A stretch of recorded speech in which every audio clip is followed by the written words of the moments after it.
Welcome to episode 62 of The Liz McMullen Show. I'm welcoming back author Nat Burns. Welcome back to the show, Nat. Oh, thank you for inviting me. You're always so much fun to talk to.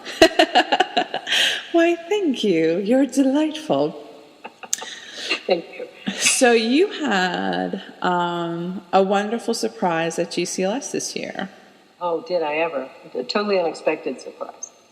Which was winning the Goldie for the Book of Eleanor. And what category was this? Paranormal romance. Haha. Which most people don't think that I write. Most people think I just write straight up contemporary romance, but I wanted to stretch my wings, as they say, and go back to my roots, which are in horror and science fiction. So I did a little ghost story, and it won. And what I liked about it was the subtlety of the paranormal elements, even though some of them were calamitous. I almost felt like it was more about the love story between Angie and Gray. And I also liked that you were very intentional about the point of view character and how you titled the chapter or the selection after the person who is going to be the point of view character. And I was wondering why you decided to use that as a device. Well, I've been writing a very long time, and most of the things we do are pretty standard across the board. You know, we do first person or third person omniscient or whatever we do. And this was sort of an inspired book, I like to say, because I started with the idea of somebody like say a character like Gertrude Stein, you know, writing a book and then staying with the book after death. That was kind of the first idea that came to me, and so that was kind of the inception of the whole thing. And then I thought, well, different people would interpret that differently. So my two main characters, Angie and Gray, how would they see the situation? And I think that opening scene where Angie dumps the pizza on Gray, that was kind of like, I wanted that from Angie's viewpoint, not just somebody looking down on both of them, because I wanted Angie to feel it personally of what she was doing. You know what I mean? Yeah. And when she does this to this woman that she has been admiring, and the hilarity sets in, I wanted her to be kind of right on top of that. And that's kind of how it started. I just wanted to show Angie's viewpoint, and then I thought, okay, well, how would Gray react to this? And if you notice, there's a little bit of a time shift between the viewpoints. Yes, I was paying attention to that. And it wasn't like sometimes it scooted back a little bit or went ahead rather than consecutive accounts, you know, going back and forth. I'm just trying to keep the readers awake, you know? Pay attention. Pay attention. Look at me, look at me, look at me. What I thought was important, especially about that scene, for that to be, for it to be in Angie's point of view, was that she has psychic ability. Mm-hmm. And that would be hard to do, you know, as an overview. You really need to be in her head seeing what she's seeing at any given moment. And I thought that it was important for you to experience how she saw Gray for the first time and was certain that was to be her future wife, and not in that cheeky way of lesbians who fall madly in love at the drop of a hat. It was almost like two souls meeting that had known each other, that whole concept of like soulmate or split apart, or, you know, that stark recognition that you have when you've finally clicked into the right place. And one of the running questions during the novel was, will her premonition or her thoughts actually come to fruition? Will they be a couple? Will this actually work out the way that she anticipates? And that's another way of keeping the reader awake. Pay attention. What did you think of the scene where she told her mother that she had finally found the woman? I know, and her mother's all stoked, like, oh, this is great. And then, well, we haven't really spoken yet. Yeah, I had a good time with Angie. I think Angie was a really fun character, and I'm actually working on a second book in that series called The House of Georgia, and that's when the two characters go on vacation and run into another whole situation that's similar but very, very different. When I was reading it, I had wondered if it was a part of a series, because you made references back to times where she had used her psychic powers for the police and whatnot. And I was like, did I miss a book? No, I'm setting up for a prequel. Okay. I was like, this smacks of a novel that is a part of a series, and I feel like I've missed a page. Hey, if Star Trek can do it, I can do it. That's all I'm saying. You know, you got to have a can-do attitude. Especially when you're going to mess up with timelines and whatnot. And I know. But this second one will be actually a continuation. You know, they're already together and going on. But that prequel, you know, that first book may come along someday. Well, it's good to keep that open. I don't know if you've ever read Jane Fletcher's work, but she wrote this Solano series. And much to my chagrin, because I like things that are in sequence, Right. She did not write them in sequence. Oh, figures. I never paid any attention to that. I just read them as standalones. I know. Yeah, I know, and they can function that way. But it traumatized me because whenever I know that there's a series, I always read it in sequence. It's important to me because I liked the continuity. But what I found interesting is, and what I've learned from other folks, even though I haven't interviewed her, is that she is a hardcore planner. Oh, really? Yeah. Like nothing happens in her book that did not happen in the outline or the planning process. Oh, I'd love to be that disciplined. I know, and almost like, why would it be?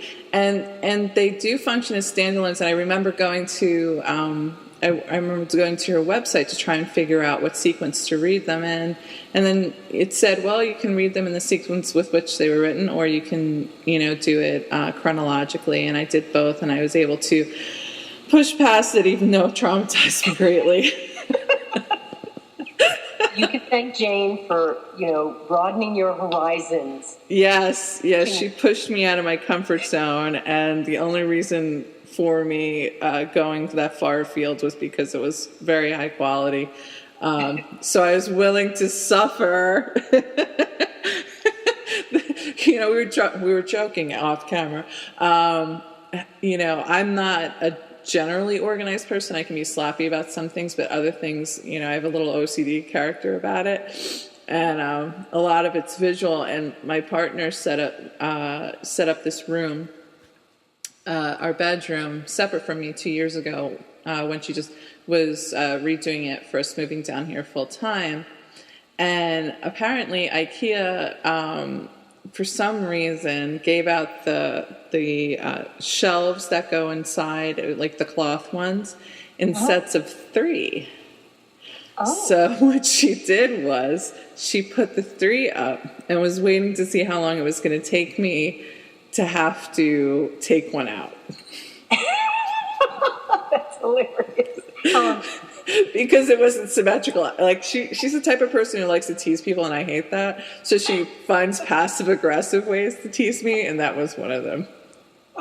So tell me, how long did it take? Seriously. 2 hours? No, not very long at all. I was, I came in the room. She had, the bed nicely made, and the new bedding and whatnot was purple and beautiful, and the lines were great and symmetrical. And she, the entertainment center, it was centered, and then my 2 tall bookcases, which she wanted to put my books up, but I had to organize them. I couldn't let her do it. So, like, I was putting things up, and I was just like, something's wrong here, and she's just laughing to herself. So I ended up taking it off and using it as something to organize stuff underneath my desk. There you go. Are you talking about the ones, the pieces that have those cloth drawers that go in and out? Yeah. You're talking about? Because I have those. And I cannot stand, I mean, I don't mind, I have two, I don't have three. But if there's not a pattern to the colors, like they have to be all the same color, or there has to be like a checkerboard pattern of like red and green, or there has to be a pattern 3 straight across the same color, 3 up and down the same color. You know what I'm saying? Yeah, there has to be structure. Yes, if you have different colors, I mean, it just messes you all up. Ugh. Unless there's a pattern. It's just, sorry, it doesn't work. It's like when I watch all these home improvement shows, I'm like, that's so gaudy, and I can't believe you're using all those mixed fabrics. I want to cry. Well, red and blue is about as rowdy as I get. So, as an author, and you've been writing for quite some time, and you've also been a journalist, do you find that you tend towards a mixture between planning, outlining, and just going by the seat of your pants, or do you just go for it? Well, I'm not a meticulous outliner. I would love to be, but every time I've done a complete outline, you know, with the hierarchy and everything, I don't stick to it, because my characters, for some strange reason, my characters always develop a life of their own. Mm-hmm. I can tell them, oh no, you're going to do this in this chapter, and they're like, you watch me, you know, eat my dust. It's like, you don't know me. Exactly. So I learn about my characters every chapter that I write, and they quite often do things that surprise me and amaze me and make me go, clunk on the head, I could have had a V8, you know. I love those commercials, clunk. I just, I love that about them. I mean, if you're talking about the Book of Eleanor, that book practically wrote itself. Angie and Gray just did their own thing, and I was just tugged along behind, putting the words on the page for them. I could completely see that happening that way, because it had that natural dynamic, rather than, you know, I love when it's executed well. You know, I have nothing against this type of, you know, structure of twists and turns and how things are supposed to develop. But I felt like the way that you wrote it, that they were getting to know themselves and they were getting to know each other, and then things were unfolding. And can I just tell you, you're not allowed to have a scene that is utterly terrifying and then switch it to another person, completely different point of view, different time period. I'm like, what? I found myself, you know, racing through. What? No, this can't be. This I did that for you, Liz. Oh my God, this simply can't be. And damn, and I'm not going to resolve it, because like when people read it, they'll be just as alarmed and pissed at you. You'll just have to see how she resolves it. Again, gotta keep the readers awake. Oh, I was awake, all right. And fuming, right? Yeah, I was awake and ornery. It's like, you can't do that to a main character. But I brought you back in a nice way. Yes, you did. Okay. It's like that, you know, in A League of Their Own, there's no crying in baseball. Oh, it was a fun book. Yeah. I love those characters, and I certainly want to revisit them again in this second book. They just can't go away. You know what I mean? And do you have a thing for blondes? I do. Okay. I have a thing for all women, but blondes, yeah. Because I was like, there are a lot of blonde babes in your stuff. Hey, it is a beach book, you know. Well, not just in the Book of Eleanor. Oh, in other books? Okay. Yeah. I like teasing authors about things that I find across novels. My absolute favorite is Carson Tate, and the reason being is that she's put afternoon delight in nearly all of her books. It's such an unusual thing, and I had been introduced to it when watching Good Will Hunting, and so I find it absolutely entertaining. And then she told, like, I had interviewed her in the cocktail hour, and I pointed that out, and I said, so is it in your next book, which was Slingshot? She's like, you know, I don't know. And then like, now that she's aware, maybe not. she put it in another book specifically for me. Funny. Because she knew I was just like, no, you didn't. Blondes are nice, and when they have those blonde eyebrows, you know, you just want to lick them. Wow. See, guys, you learned it here first. Nat Burns is an eyebrow looker. Oh, I got that from a comedy routine. Yeah, which just makes me think of something utterly unsexy, like licking somebody's face. Like you're a dog. I do like animals, but they don't have blonde eyebrows usually, so it's different. All right, I'll keep that in mind. Because sometimes when on Facebook, I'll find an image or whatever that reminds me of something an author has written, and if I ever see a true blonde, I'll be sure to post it on your timeline. I'm so in trouble. So I've read a few of the things that you've given me, and you have a very unique writing style in that you don't have a consistent writing style, not in a bad way, but I feel like you experiment a lot with point of view and different types of literary devices, and I was wondering if that's intentional or that's just the way that you're attracted to the stories, or... Well, it's not so much intentional, although I do like to stretch myself, stretch my skin a little and try new things. But typically it is the work that determines what it'll be. Mm-hmm. Or it could just be something that I see, and it is very strange up here in this mind. I'll see something and it'll remind me of something, and so I'll extrapolate from that point. And like this book that I'm working on right now, I'm currently writing a book called, the working title is Desert Willow, and it's about a woman who inherits her father's home, and in that home, she finds out a mystery about her father. There's something, she hated her father, and she was going to sell the property, but then she finds out that the property is actually a conduit for alien liaison.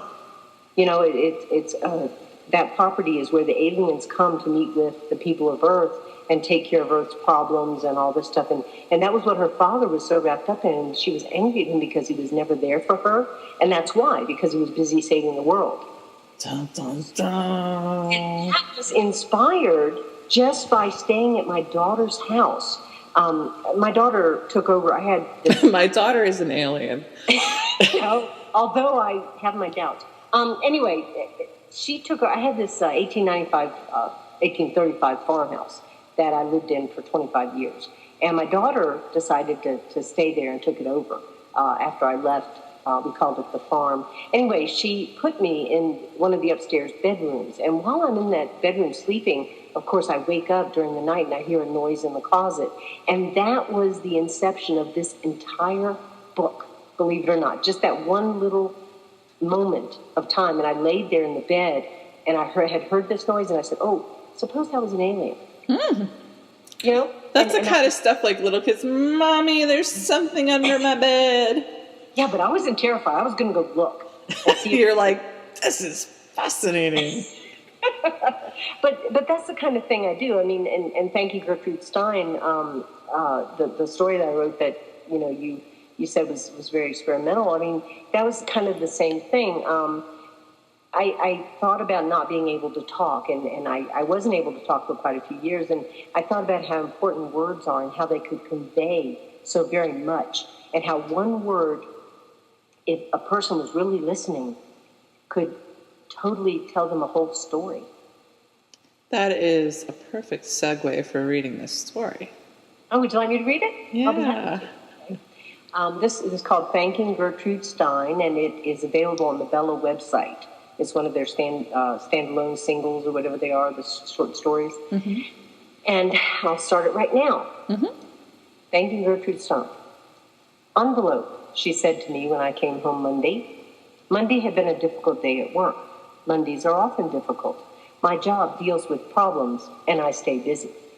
As one of a team of media troubleshooters for a large publishing firm, taking care of issues that develop is part of what I do.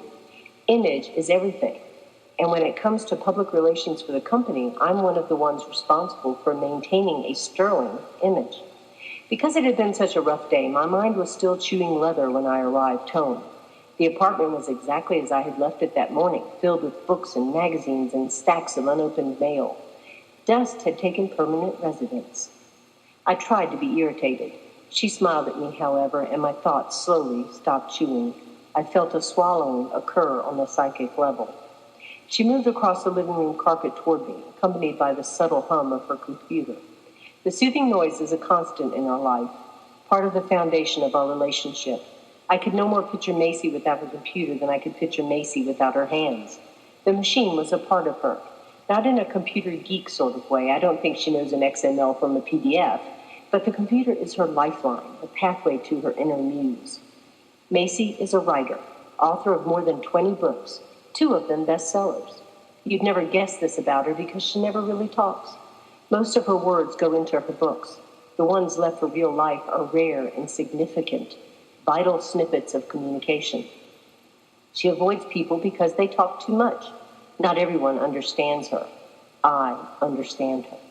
Envelope, she murmured as she moved into my arms.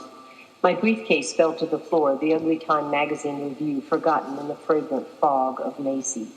Envelope, I asked, looking into her dark green eyes. Envelope, she assured me, tucking her arms under my blazer and around my waist. They felt good against the cotton of my shirt, the fabric magnifying the smooth heat of her palms. She slid these palms upward, tickling fingers tucking into the dampness of my armpits. The fingers rotated and fell in onto themselves like small, half-grown hamsters vying for the best position in the nest. Envelope was her word of the day, a word that she would use to tell me something, to express an abstract idea. It was her art. I slid my arms around her thin waist. It always amazed me how small she felt. Her body was like that of a long-haired cat. You always assumed there would be more resistance, more substance when you held her. Macy felt fragile, her form pliable and tender, and the smell of her, peaches, always peaches, never the sick, sweet smell of peach schnapps, but the musky, lazy, hazy, still on the tree but ripe smell of fresh peaches. I think it was this smell that connected me to her in the beginning. I was the somnolent wasp held in the tractor beam of her pheromone. The museum had been unusually noisy the day we'd met. Construction on a new display sounded from an adjoining room. We both, drawn by the promise of silence, I believe, had moved into the room filled with old masters. Titian pronounced from one wall while Rembrandt enticed from another. I noticed her blonde hair first. I can't lie.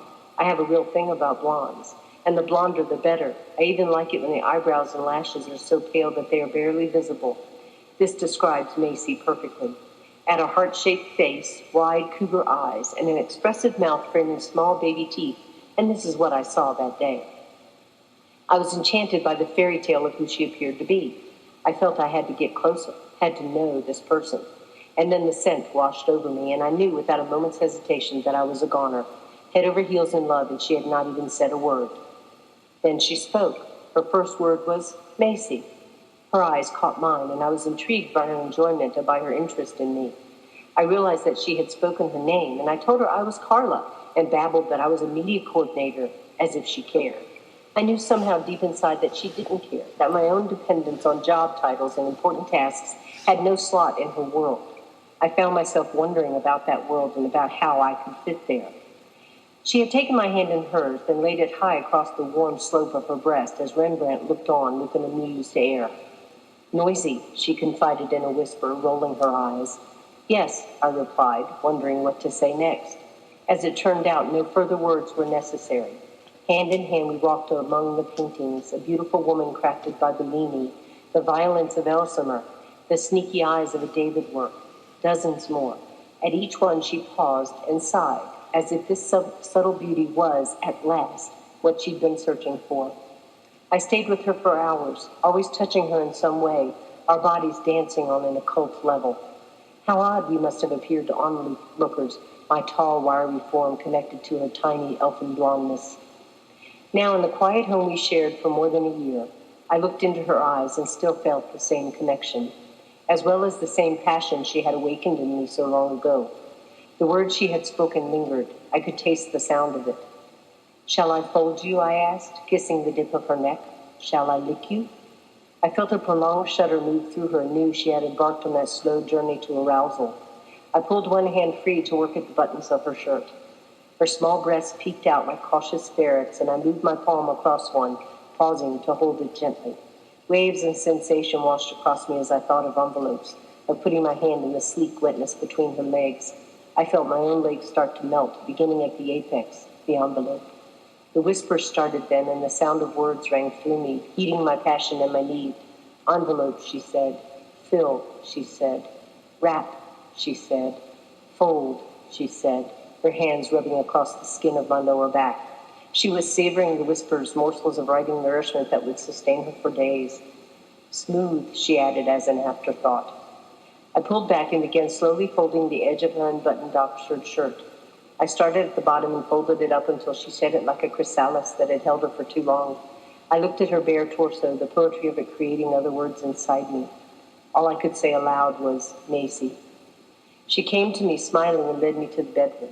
We folded into a packet of primal energy, folding and ripping envelopes until we lay exhausted and silent, each pondering the new words generated within. 2 days later, the word was universes. The day had been bad, and I had fallen behind the team. I had begun wondering if this was the job for me. I often missed the days of working in greenhouses, surrounded by sultry air and the smell of new growth and earth. Money had called like a blonde siren, however, and I had replaced earth with concrete and new growing things with a growing bank balance. Daydreams pulled at me, and I wasn't keeping up, dangerous in this business. She met me at the door with a yellow book in her hands. Universes, she whispered. What is that you're reading? I asked, turning a small volume over. It was Fist of the Sun by Brunaro, a favorite of my father's. Universes? She asked. Not tonight, Macy, I said. I'm behind and don't have time to listen to you. I really don't. I love you, but this stuff is important. I pushed my briefcase toward her, pushed it between us.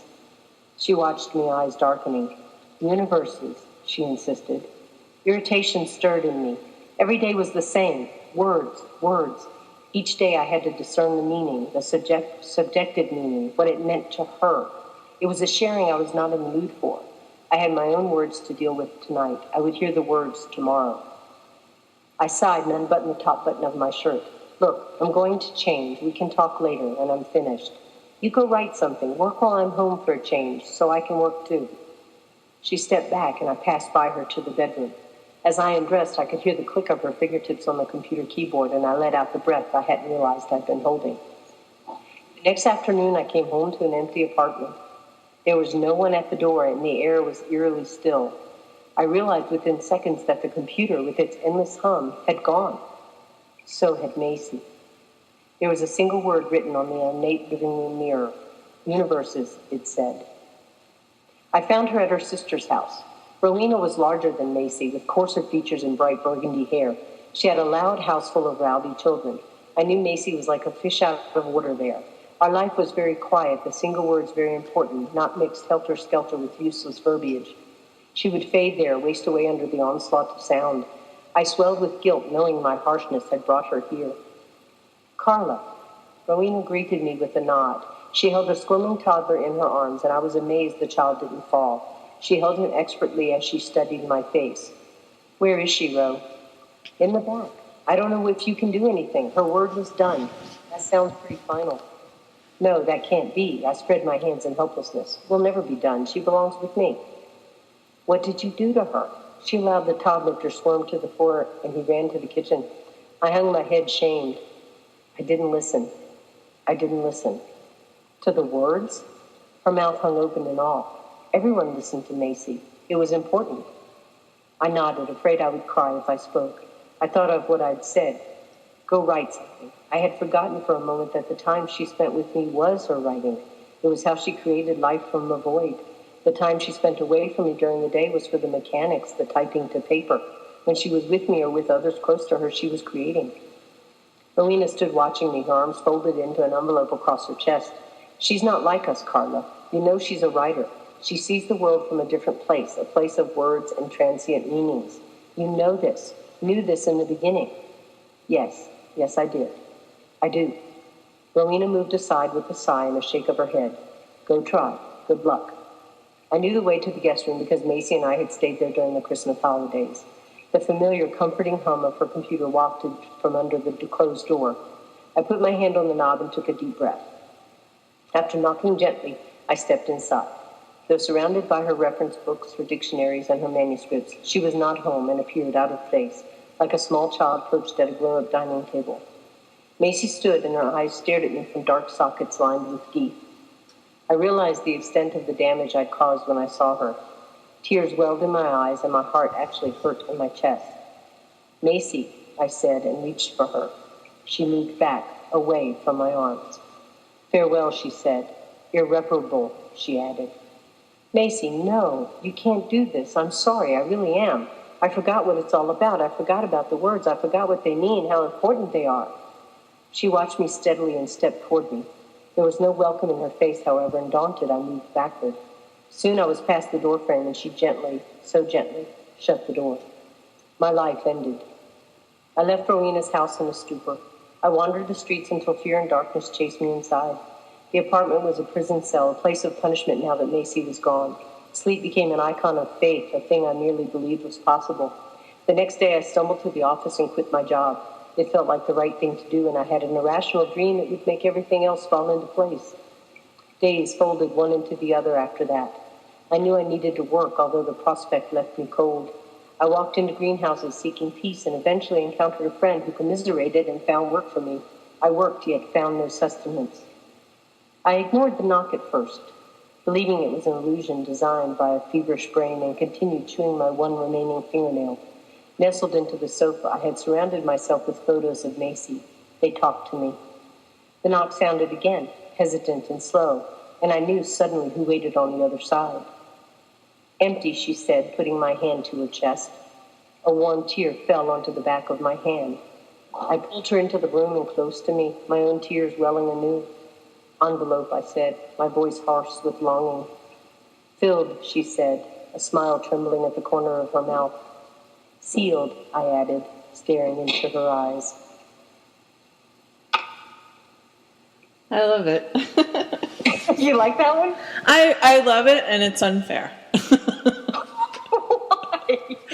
Because sometimes we can't always be that thoughtful, investigative, pensive person. And I was like, sometimes a person has a bad day or, does need to work and has to focus on something else. And I was like, oh my God, the world came crashing to a halt because for once she didn't have the time to pay attention. Well, maybe it's an overall scheme that, telling people that they have to pay attention to the others in their life, you know? Maybe it's a moral lesson. I do believe it's important, but I was like, it's a bone of contention in my house, where sometimes I need to give my entire focus on to something, whether it be my writing or putting together the shows or whatnot. And I was just like, you just have to understand. I mean, the stakes were so incredibly high. I mean, as a person who likes to talk and as I do, I have met folks that are quieter and less likely to fill the silence and also enjoying silence. And I can do that, but I have to consciously pull myself back in some ways. And I was thinking of myself in that position. And, sometimes, you don't have a time for a 7-course meal. Right. That's true. That is true. And I don't know. It just seemed I wanted this character to come across as important. Yeah. And everybody in her family, even her sister, knows that she's that important. And but yet she's understated but she came back, and that's the crux of the whole story. She understood that sometimes you have things that you have to do. And she did come back. Yeah, she did. And I guess for me also, I was like, where's the compassion and the love and the forbearance and understanding that should be implicit when you're deeply in love with somebody and somebody's your partner and you live with them?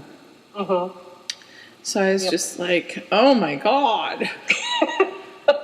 We're talking high stakes material here.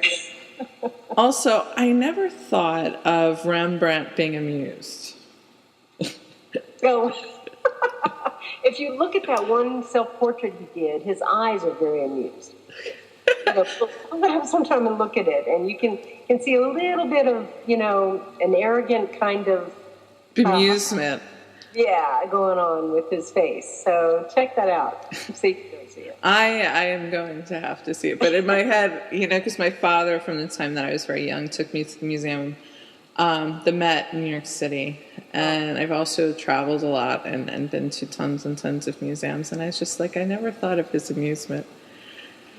Yes, the dark colors and the paintings, and he's Flemish, I think. I can't, if I'm remembering properly, or something along those lines. Anyway, but I was like, that stuck in my head. I'm like,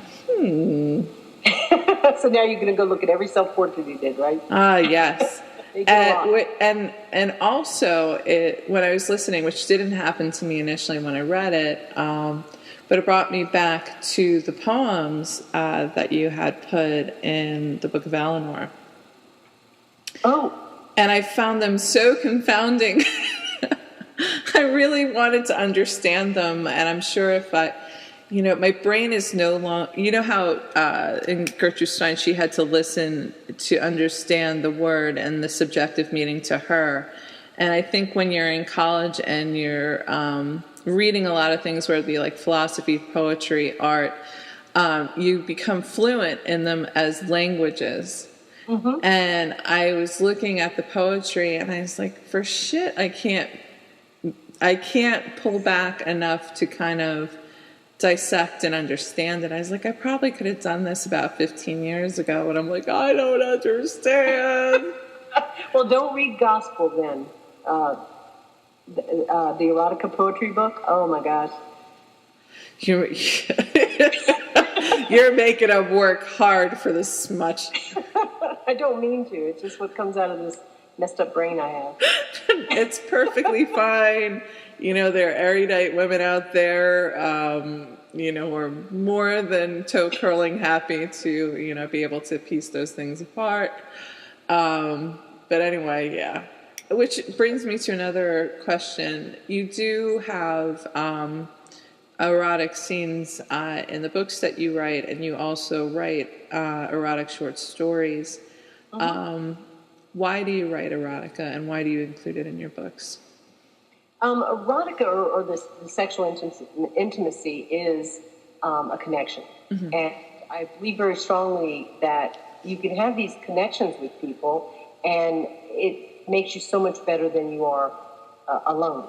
And I think that there's many different types of intimacy that you can have with someone. Like, you can be psychic like Angie and have kind of a psychic, intimate knowledge of people. Like she knew when that girl, her friend at the gym, had been molested by her uncle. I mean, she just knew that just from that psychic intimacy. Mm-hmm. And then you have the physical intimacy of two people coming together and finding almost another dimension together in that sexual intimacy. And that's why I think I write erotica, is I want to portray that intense intimacy that characters or people can find with one another. And I do believe it's possible. I mean, I'm kind of a hippie child, and that was all the rage back in the day was, love, sex, and rock and roll, and connecting, the flower children had these experiences, and they made them grow as people.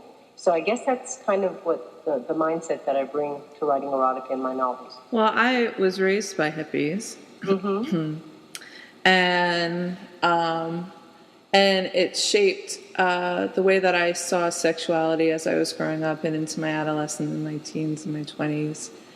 And I was always so much more relaxed about it as a topic and as an expression of who I am. Right. And I do write erotica as well. And I think the reason why I'm so open about talking about it and writing about it comes from it is the wellspring of being raised by hippies.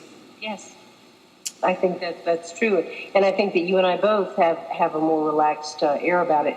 I mean, I've talked to other writers who really agonize over writing erotica scenes or sex scenes in their novels, and they they stir themselves into a total hot mess trying to do this, you know. And I'm like, let it flow. Just trust the intimacy, you know, and go with it.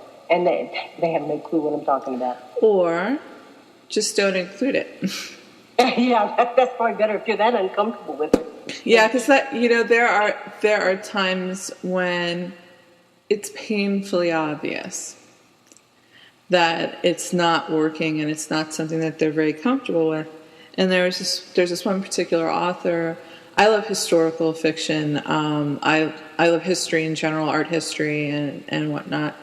And she writes on such interesting concepts and periods of time and plays with things, you know, in the sandbox the way that I like. But one of the things that I found unnecessary, because she was so intense, you can tell, so intensely and uncomfortable, and in a lot of ways there was just this lack of completion. And I'm not talking about orgasm.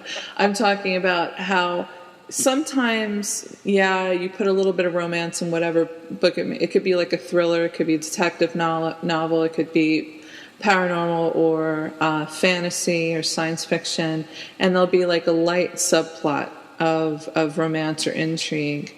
And I just wanted to take them straight out of her book because they frustrated me. I feel like, don't set us up for the pitch and then don't throw the ball. Right, exactly. There has to be a good resolution in the end, unless you're writing the kind of book where there's guilt and other issues involved. Yeah, I know what you're talking about. Well, you know, my book, Family Issue, that's coming out in February, it has no sex in it.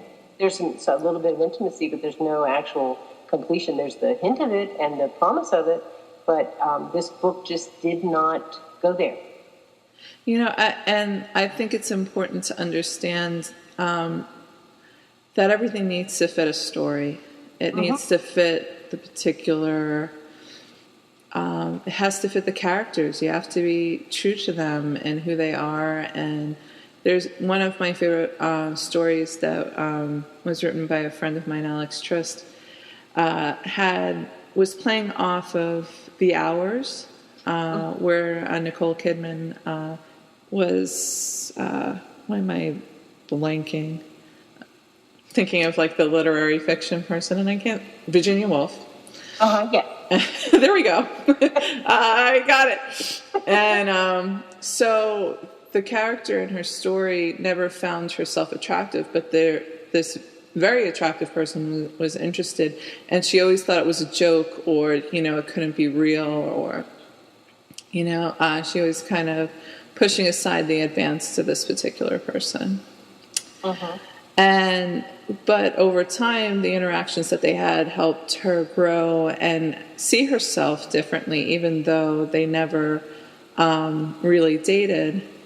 And then towards the end, time had gone by and they bump into each other, and she can see all the changes that have happened. You know, she went from being very dowdy to actually playing with fashion and clothes and seeing herself as attractive and, you know, vibrant and wonderful, and no longer relegating herself to the drapery because of her perceived lack of appeal.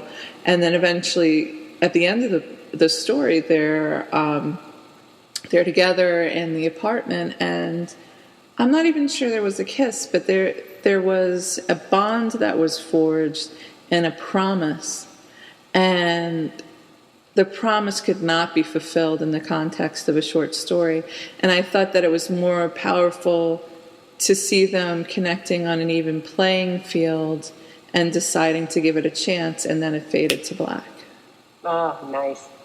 Well, you know, Danny and Bone, my characters in Family Issue, they're focused on solving this problem, this mystery that is on this farm. And I didn't want to detract from that by going full-blown into a sexual union between the two of them. I wanted their relationship to continue, but I just gave a little bit to show interest and to show the desire that was there.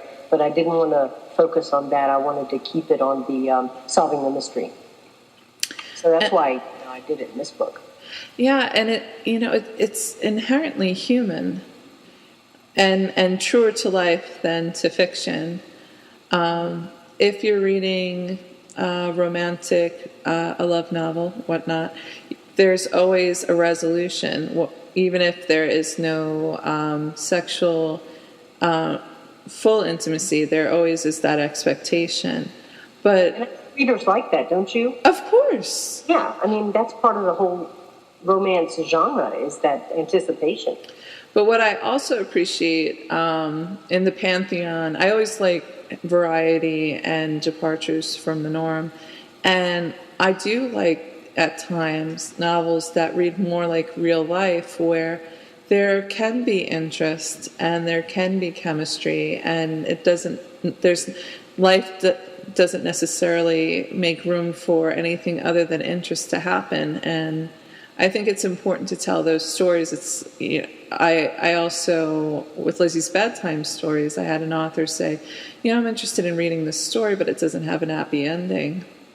Oh. And I was like, go for it. And I've had other authors, well, this is really dark and it's a little twisted and it might be a bit disturbing. I'm like, yeah, let's make it happen.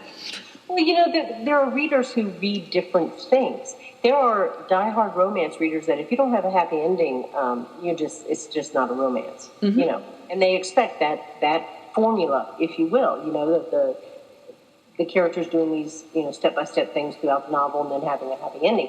But then there are a subset of romance readers who want more pathos, want more drama, want more feeling into it than just the lighthearted romance, So there are readers out there who appreciate those kind of novels, and I would never tell an author not to write that, because it's a viable type of book. It's like, I like to describe it as providing space for a different form of expression. Uh-huh. And letting it have room, even though they may not have the same marketability or may not appeal to a wide audience. It's still important, and it has a place, and it should exist. And the story that I published, Hard Rock Candy, I wrote it because, well, there are other things involved, but the reason why I wrote a Butch and Butch pairing is because they're really not out there, in novels, in erotica.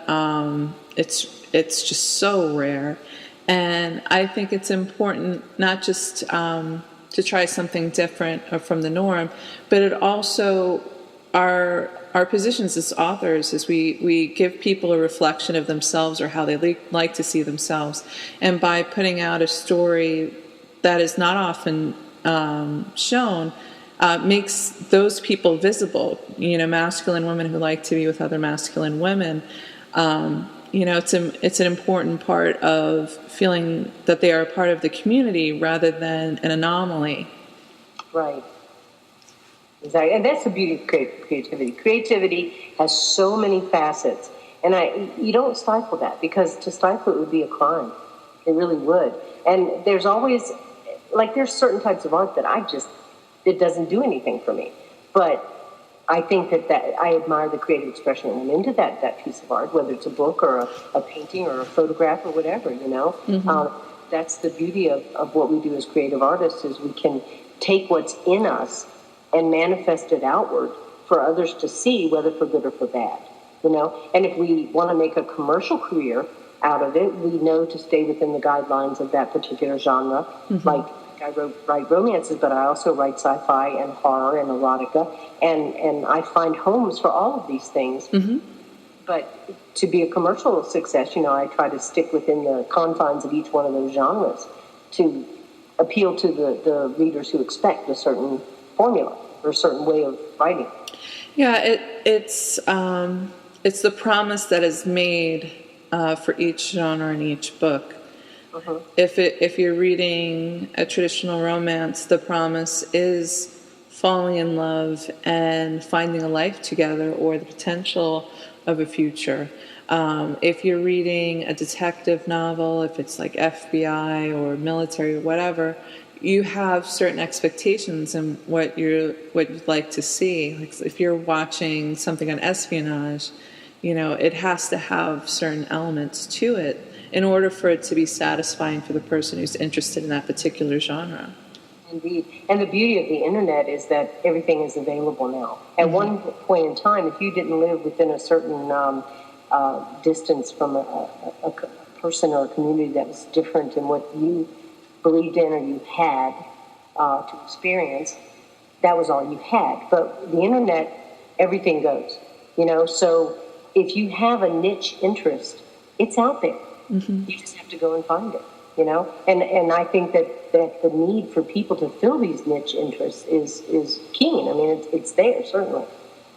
People are hungry for something different, or a mirror of sorts, whether it's a true mirror or how they would like to be or see themselves, or what their dreams and fantasies and hopes are, and also an escape from what their reality is into a world that they find appealing, or reading things like, especially when it comes to certain types of erotica, reading about things they would never in a million years do but find intriguing. It's very safe to experience life through fiction. Yeah, you want to be a rock star? Read J.B. Glass's book. Oh, yeah.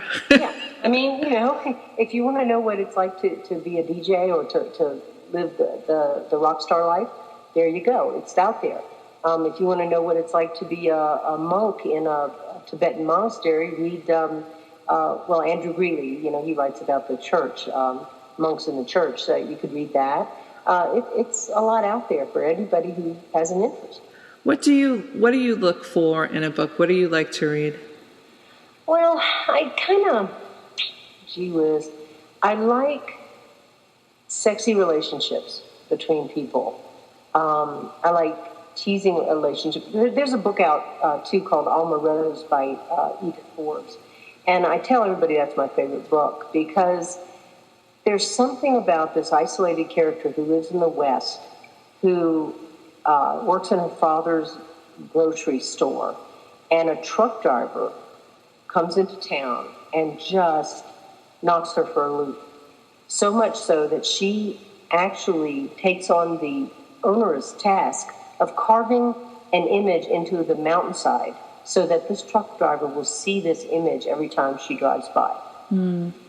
That to me is powerful. And that kind of power speaks to me, that somebody could be that affected by one person who comes in their life. And I know it's happened to me. I've met people that just sat me back on my heels and I said, whoa, that's an interesting person, or that person made me feel something different than I've felt before, And I like books that do that kind of thing. On the other end of the spectrum, I'm a total Stephen King fan. I know Stephen King has diarrhea of the pen, or diarrhea of the computer, whatever you want to phrase it. But his stuff is good because he makes his characters immensely well-rounded. You know every aspect of that character by the end of his novels. You know everything there is to know about that character and about the other characters in the book. And that, to me, is a true gift. It's a real talent. What would you hope for readers of your work to take away from it? That's a very good question.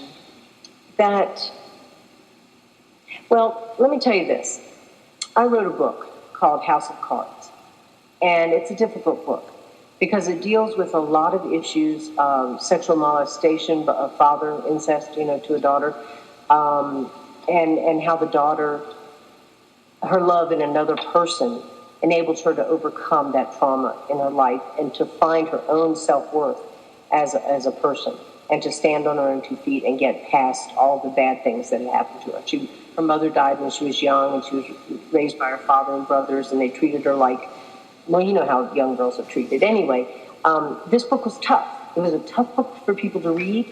It was a tough book for me to write because and in fact, the book was based in fact. I worked for a newspaper in a small town, and these are some of the things I saw going on in this small town. And I wrote this book over a period of like 10 years, just kind of taking notes and crafting what ifs, from the notes that I took. Anyway, I was at a function one time, and a woman came up to me and pulled me aside. And this was right after the book had come out. And she said, "Your book saved my life." And my mouth hung open. I what? And she said, "I was going to take my life because I was molested by an uncle." She told me the whole story. I won't go into it. But anyway, she was going to take her own life. But she read my book. And she said that Kaylin, getting past all of that with the love of a good woman, gave her hope for her future. She had yet to meet that woman, but when she did, she knew she would. She had faith that she would because of that novel. That's what I want people to take away from my writing. I want them to take away something that means something personal to them, no matter what it is. I mean, you could have a grapefruit fetish and be in love with identity, because this girl had a grapefruit grove. I mean, it could be that simple, and it could be that powerful as dealing with molestation. You know what I mean? I just want people to feel something, and that's why I write the books that I do. And the powerful play goes on in that we may contribute a verse. Yep.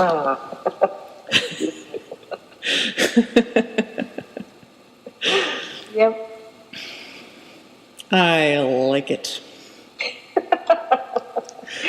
Well, I hope you enjoyed the books that I have written thus far. Well, you definitely kept this reader awake. You made me work for it, Nat. You made me work for it. That's a good thing. You better work. Yes, you made me work for it, but I forgive you. Forgiveness. You're like, that just makes my day. Anyway. So wait till you read Nether Regions. That's going to be I read that title and I was like, really?